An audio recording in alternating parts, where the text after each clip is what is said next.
देश में लोकसभा का चुनाव अब खत्म होने को है। 5 चरणों में 400 से ज्यादा सीटों पर चुनाव हो चुका है। 2 चरण का और मतदान बचा हुआ है, लेकिन इस बीच यूपी में सियासत गर्मा गई है। हाल ही में राजा भैया के खिलाफ केंद्रीय मंत्री अनुप्रिया पटेल के एक बयान ने हलचल पैदा कर दी है, क्योंकि यूपी की सियासत में दोनों की अपनी अपनी पकड़ है। अनुप्रिया पटेल मिर्जापुर से सांसद हैं और मोदी सरकार में केंद्रीय मंत्री, जबकि राजा भैया प्रतापगढ़ जिले के कुंडा विधानसभा क्षेत्र से विधायक हैं। लेकिन इस बीच अनुप्रिया पटेल के एक बयान ने राजा भैया को अपना विरोधी बना दिया है। अब ये विरोध इस कदर बढ़ गया है कि राजा भैया ने अनुप्रिया पटेल के खिलाफ चुनाव प्रचार करने की ठान ली है। अब सवाल ये है कि आखिर राजा भैया ऐसा क्यों कर रहे हैं? राजा भैया मिर्जापुर सीट पर क्या असर डाल सकेंगे? वहां का चुनावी समीकरण कैसा है?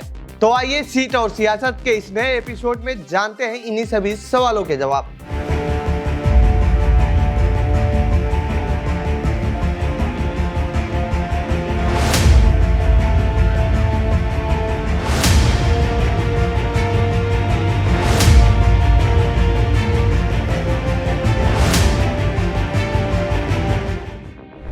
आखिर राजा भैया ऐसा क्यों कर रहे हैं?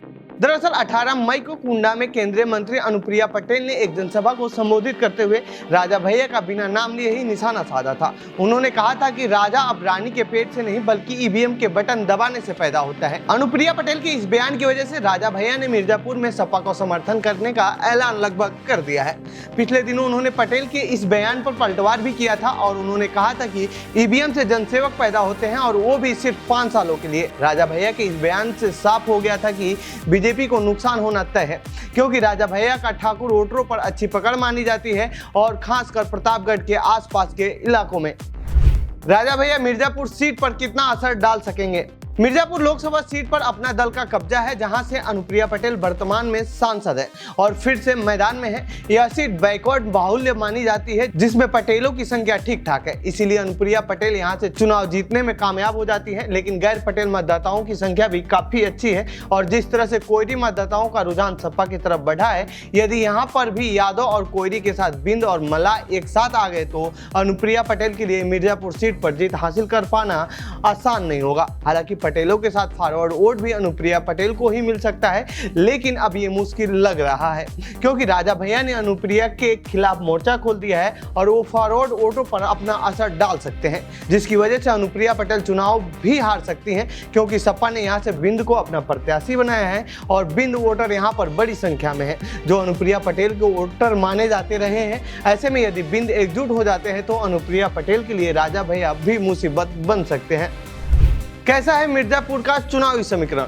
मिर्जापुर में सर्वाधिक 3.5 लाख पटेल मतदाता हैं, जबकि 90,000 क्षत्रिय हैं। इसी तरह 1.5 लाख ओबीसी और 1.5 लाख वैश्य मतदाता भी हैं। पिछले चुनाव 2019 के परिणाम की बात करें तो अनुप्रिया पटेल ने 5,91,564 वोट पाकर विजयी रही थी, तो वहीं सपा के रामचरित निषाद 3,59,556 वोट पाकर दूसरे स्थान पर रहे थे। वहीं प्रतापगढ़ में ब्राह्मण 16%, पटेल 13% और क्षत्रिय 8% हैं। कैसा रहा है मिर्जापुर का पूरा इतिहास? मिर्जापुर लोकसभा सीट के इतिहास की बात करें तो ऐसा लगता है कि इस सीट का समीकरण 1989 से बदला है। इसके पूर्व में सीट पर ज्यादातर समय तक कांग्रेस का ही कब्जा रहा। साल 1989 में पहली बार इस सीट पर जनता दल की यूसुफ बेग को जीत हासिल हुई।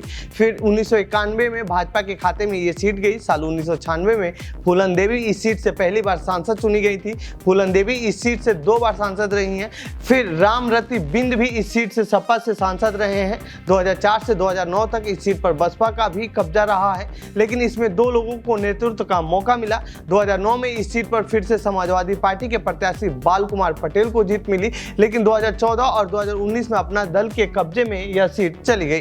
तो ये थी मिर्जापुर सीट से जुड़ी हमारी रिपोर्ट। आपको कैसी लगी ये रिपोर्ट कमेंट बॉक्स में बताएं। साथ ही इस पूरे मामले पर आप क्या कहना चाहते हैं कमेंट बॉक्स में लिखें। बाकी देश दुनिया खबरों के लिए बने रहिए जनसत्ता के साथ। धन्यवाद।